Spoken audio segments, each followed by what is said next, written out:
Death at Gallows Green. Chapter 2.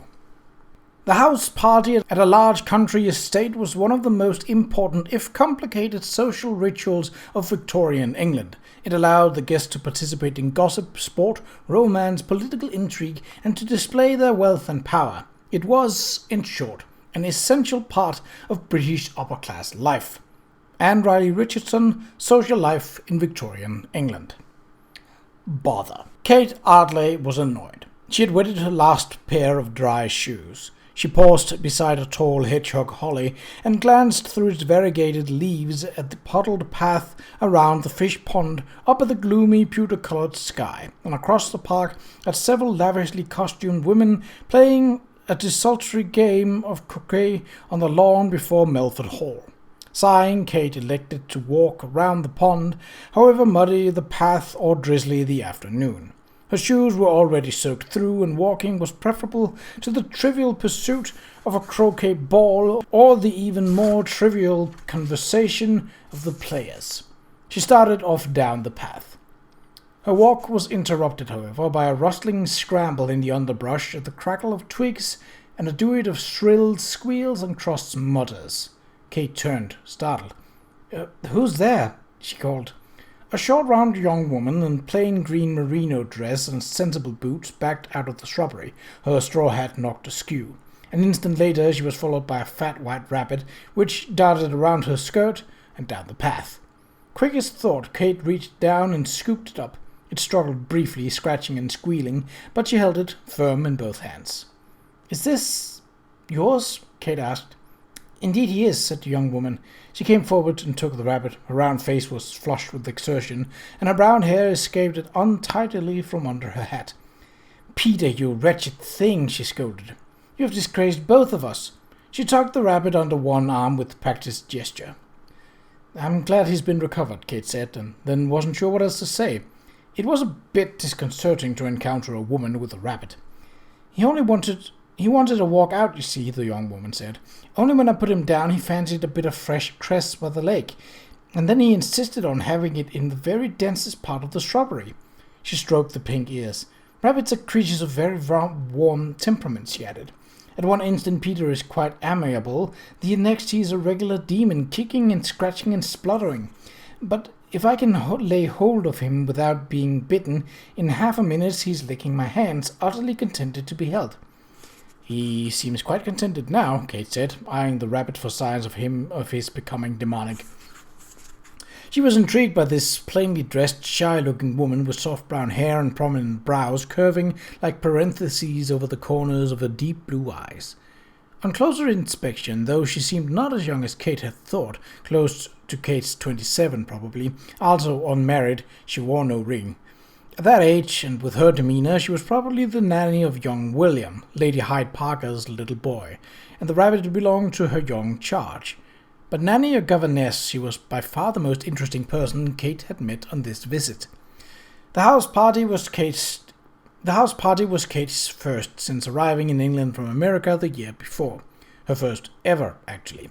Before she came to live with her Aunt Sabrina Ardley and Aunt Beatrice Jaggers at Bishop's Keep, she had lived in New York, where she had supported herself as a writer of sensational fiction. Under the pseudonym of Beryl Bardwell, her penny dreadfuls, with such titles as The Missing Pearl and The Rosicrucian's Ruby, had attracted quite a following of loyal readers in Frank Leslie's Popular Monthly. But since coming to England as her aunt's secretary 7 months ago, Kate had finished only one story. The Conspiracy of the Golden Scarab. It was in part a record of the tragic poisonings of both her aunts. Upon their death, Kate had inherited Bishop's Keep, which included a holding of several hundred acres, a substantial Georgian house, and a coterie of servants. Since then, her new role as mistress of the manor had left her little time for writing, and even less time for house parties, even if she had not been in mourning. But 6 months had passed since the death of Kate's aunts, and she was beginning to feel comfortable in her new duties. Her friend and neighbour Eleanor Marston, recently married to Mr. Ernest Fairley, had insisted she be out and about and see something of England. At Eleanor's suggestion, Lady Hyde Parker of Melford Hall had invited Kate to spend a week at the Hyde Parker estate near Sudbury in Suffolk. Kate had accepted the invitation gladly, not only because she looked forward to a week's refreshing respite in a lovely English country house, but also because she wanted to be writing again. Please, dear lady, the editor of Frank Leslie's popular monthly had pleaded in his last letter, do oblige your readers with another tale of death and passion. Kate had hoped that Milford Hall might be the place to collect ideas for Belle Bartwell's next thrilling narrative. But sadly, Kate had discovered that the most sensational events at Milford Hall had taken place several hundred years before. The mid-Tudor residence was grandly constructed of 2 wings of mellow red brick enclosing a grassy courtyard with matching octagonal turrets fore and aft. Milford's builder had been William Cordell, Speaker of the House of Commons and Master of the Rolls under Elizabeth I, and in 1578 Cordell entertained his queen and 2,000 of her retainers in the Great Hall. From the Cordells the estate passed to the family of Lord Rivers, a Catholic royalist. In 1642 the rabble sacked the house, destroyed its furnishing, and made off with all deer in the park. Lady Rivers was remanded to debtor's prison and died within the month. Contemporary Milford bore little visible trace of its dramatic history. There was a stained glass portrait of Elizabeth, dressed in blue and gold for the service of Thanksgiving that commemorated her victory over the Spanish Armada, and a rather nondescript oil of the ill-fated Lady Rivers, both located in the East Gallery. But Milford's present owners, the Hyde Parkers, seemed serenely unconnected to the cataclysms of past centuries. The grand old house, impressive as it was, did not even harbour a ghost, although Kate had heard rumours of a medieval vaulted chambers beneath the banquet hall, which she had hoped to visit until she learned that it was walled up after the house was built. There was very little of sensation about the guest list either, since the socially ambitious still lingered in London, taking advantage of the last month of the season. The Hyde Parkers, however, were secure enough in the social elite to not care about missing a few last parties, and Lady Hyde Parker, who loved to garden, always indulged herself with long stays in the country, even at the height of the season. Her guests for the week included several Hyde Parker relatives and their children, mostly kept out of sight on the nursery floor or in the back garden. 2 young women who had not gotten husbands in the requisite 3 seasons since being out, and were hence considered failures. 1 dowager swathed in black shawls, and a white-haired military gentleman who kept putting snuff up his nose. Kate's days had been spent in dressing for and then sitting down to breakfast, lunch, and tea, with croquet and a ramble around the pond as a respite. Her evenings were filled with dressing for dinner, then dining and playing, whilst as the conversation revolved around people and the events of which Kate knew nothing. She was unutterably bored. But the weekend promised improvement. Eleanor Marston Fairley and her husband were due to arrive shortly from London, and here was this odd little governess, or nanny, or whatever she was, pressing a white rabbit to her neat green bosom and offering a lecture on the creature's life habits. "Thank you for snatching him up so quickly," the odd person said. "Most wouldn't, you know. They don't much care for rabbits, except in rabbit pie." She shuddered. Kate smiled. "But you do care." "Oh, yes, particularly about Peter. And Benjamin, too, of course." She gathered her skirts with a free hand. "Well, now that I've got him again, I expect I'd better go. Mrs. Tiggy Winkle has to be let out, and there's no end of the unpacking."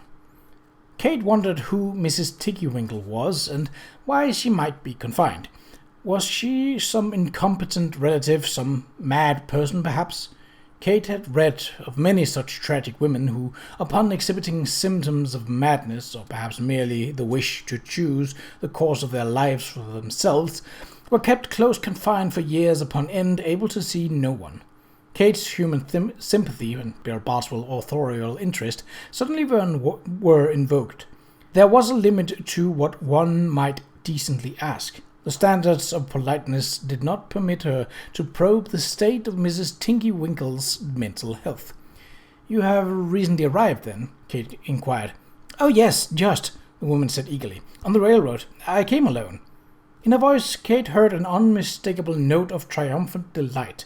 Why should anyone take such satisfaction in travelling on the railway, which to Kate seemed a noisy, dirty business?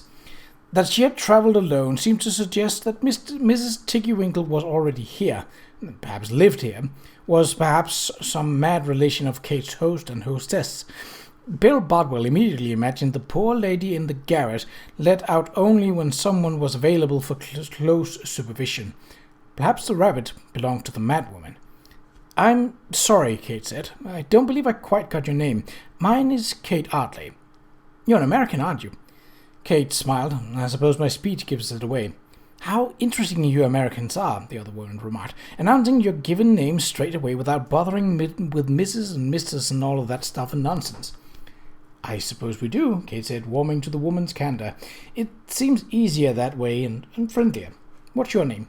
"B," the woman said shyly, almost as if she were experimenting with it. "Will I see you at tea?" Kate asked, and then regretted her thoughtless question. B would no doubt be busy with her ward. Anyway, staff did not come to tea. "Or perhaps we could walk together," she added hurriedly. "At your convenience, of course." "I'd like that," B said happily. "Tomorrow afternoon at the same time, then?" And as B nodded, Bill Bodwell felt a surge of anticipation.